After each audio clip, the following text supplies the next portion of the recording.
አዲስ 1879 ይህ የአዲስ 1879 የታሪክ ማስታወሻ ነው። በታኅሳስ ወር 928 ዓመተ ምህረት በሁለት ሕፃናት አእምሮ ታስቦ እንደ ችግኝ የተተከለውና በኋላም በጓደኞቻቸው ኅብረት ፍሬ ያፈራው የቅዱስ ጊዮርጊስ ቡድን በርካታ ፈተናዎችን አልፎ የአርመን ኮሚኒቲን ሊገጥም ተዘጋጅቷል። ግጥሚያው ወሳኝ ነው። ወጣቶቹ ለማሸነፍ ወስነዋል። እኮ እንዴት ከተባለ እነሆ 90 ዓመት የሞላውን የቅዱስ ጊዮርጊስ የእግር ኳስ ቡድን ምስረታን አንስተን የመጀመሪያውን የእግር ኳስ ግጥሚያውን እንመለከተዋለን። አብራችሁን ቆዩ። እናሸንፋለን እናሸንፋለን እናሸንፋለን እናሸንፋለን በሳንጃው ሙሉ እምነት አለን በሳንጃው ሙሉ እምነት አለን አርማችን መለያችን ነው ሳንጂዬ። የቅዱስ ጊዮርጊስ ቡድንን የመሠረቱት አቶ አየለ አትናሽና አቶ ጆርጅ ዱካስ ታሪኩን ይቀጥላሉ። ዝግጅት ጀመርንና በግጥሚያው ዕለት የግብ እንጨቶችን ይዘን ጉዞ ጀመርን። ከ11ዳችን አንዱ ልጅ ምን እንዳጋጠመው አላወቅንም፣ ቀረብን። የግጥሚያው ሰዓት ስለተቃረበ በ10 ልጆች ብቻ ልንጫወት መንገድ ስንጀምር ይድነቃቸው ተሰማን አገኘነው። የሰፈራችን ልጅ ከመሆኑም በላይ በትምህርት ቤት ውስጥ ጎበዝ ኳስ ተጫዋች ነበር። ከአርመኖቹ የአራራት ቡድን ጋር ኳስ ግጥሚያ ለማድረግ እንደምንሄድና አንድ ልጅ እንደጎደለን ነገርነው። ከእኛ ጋር ሆኖ ለመጫወት ፈቃደኛ መሆኑን ገለጸልንና ግጥሚያው ከሚደረግበት ተፈሪ መኮንን ትምህርት ቤት ሄደን የግብ እንጨቶችን ተከልን። ከላይ አግዳሚ የግብ እንጨት ስለሌለን ቱሻ ገመድ ወጠርን። ከዚያ ግጥሚያው ተጀመረ። ቡድን ካቋቋምን 2 ወራችን ነው። በዚህ 2 ወር ጊዜ ውስጥ ልምምድ ለማድረግ ሜዳ ፍለጋ ከአንዱ ሰፈር ወደ ሌላው ሰፈር ስንንከራተት ነበር። በዚህ የተነሳ በቂ የልምምድ ጊዜ አልነበረንም። ነገር ግን እውነተኛ የእግር ኳስ ጨዋታ ፍላጎትና የቡድን ፍቅር ነበረን። ይድነቃቸውም በድንገት ጥያቄ ስናቀርብለት እሺ ብሎ ከእኛ ጋር ሲሄድ ከዚያ ቀን በፊት በቡድኑ ውስጥ ተመዝግቦ ከእኛ ጋር ልምምድ አድርጎ አያውቅም ነበር። ስለዚህ በፍላጎት ላይ የተመሠረተው የእግር ኳስ ጨዋታ ፍቅር ሁላችንንም ለአንድ ዓላማ አስተሳሰረን። ከዚያም የተነሣ ቡድን ካቋቋምን ከ2 ወር በኋላ ለመጀመሪያ ጊዜ በኢትዮጵያ የእግር ኳስ ታሪክ ውስጥ የመጀመሪያ የሆነው የኢትዮጵያውያን የእግር ኳስ ቡድን ቅዱስ ጊዮርጊስ ከአራራት የእግር ኳስ ቡድን ጋር ባደረገው ግጥሚያ በስፍራው ተገኝቶ የነበረው ተመልካች እስኪደነቅ ድረስ በጨዋታም ብልጫ አሳይተን 2-0 አሸንፈን ወደ ሰፈራችን እየጨፈርን ተመለስን።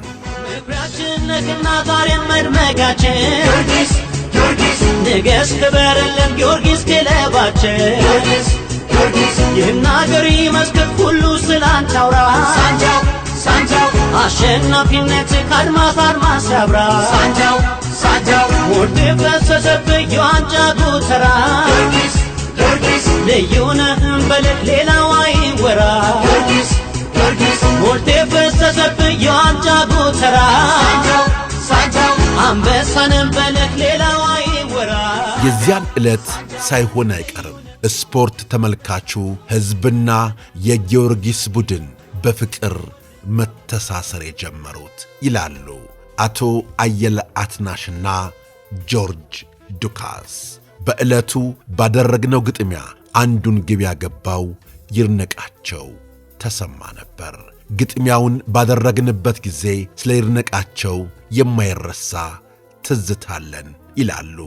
ትዝታቸውም ለሱ ሁለተኛ ለቡድናችን ሦስተኛ የምትሆነዋን ግብ አክርሮ ሲመታ ግቡን ስቶ ኳስ ወደ ውጭ ወጣ።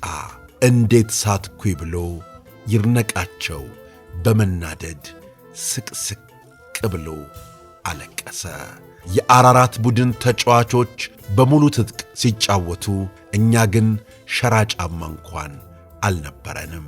በቁሳቁስ በኩል ራሳችንን በራሳችን የምንረዳ እንጂ ማንም በገንዘብ የሚደግፈን አልነበረም። በዚህ ሁኔታ እያለን ነው ያሸነፍነው ይላሉ መስራቾቹ።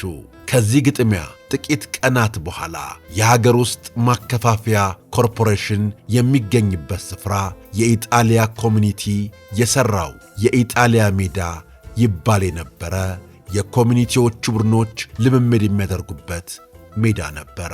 በዚያ ሜዳ ልምምድ ለማድረግ እኛም ስንሄድ የአርመኖቹን የአራራት ቡድን ተጫዋቾች ለልምምድ ሲመጡ አገኘናቸውና እንጋጠማልናቸው።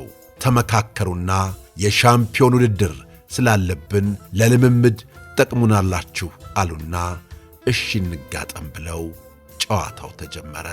በዚህ አጋጣሚ በተፈሪ መኮንን ትምህርት ቤት የተሸነፉትን አስታወሱና በከፍተኛ ግብዛት ለማሸነፍ አሰፈሰፉ።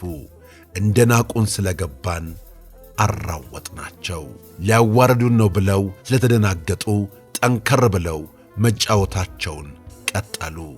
ሳንሸናነፍ 0-0 ተለያየን።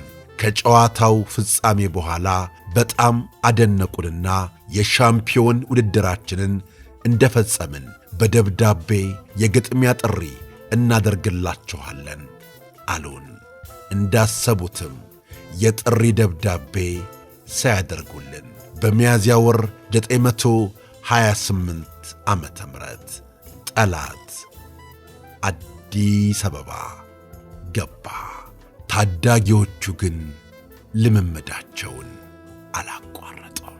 የቅዱስ ጊዮርጊስ የእግር ኳስ ቡድን በታኅሳስ ወር 928 ዓመተ ምህረት ያኔ ታዳጊ በነበሩት አየለ አትናሽና ጆርጅ ዱካስ ተቋቋመ።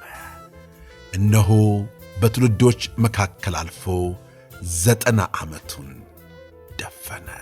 የቅዱስ ጊዮርጊስ የእግር ኳስ ቡድን ከተመሠረተ እነሆ 90 ዓመት ሞላው። የእግር ኳስ ቡድኑ ከተመሠረተ ጀምሮ በድል ላይ ድል እየተቀዳጀ ለረጅም ዘመናት ቀጥሏል።